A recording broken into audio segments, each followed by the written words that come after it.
喺60年代起，當時日本經濟處於高增長時期，尤其是喺1964年，日本政府為咗配合東京奧運嘅舉行，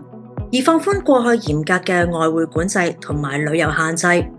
日本企業亦都開始走出去，紛紛到歐洲市場發展。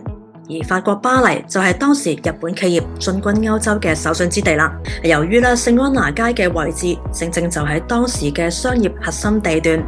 就好似而家嘅香港中環蘭桂坊一樣，聖安娜街就成為咗一班高收入嘅日本人嘅聚腳點啦。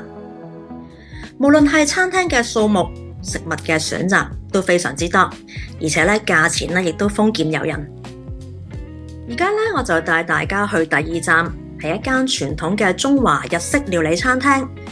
一入到餐廳就見到一個吧台區，開放式廚房俾長長嘅板前座包圍，而食客可以近距離咁睇住班師傅大火快炒，真係認真夠鑊氣。喺呢個餐牌又真係好多選擇。最後我哋叫咗個拉麵、餃子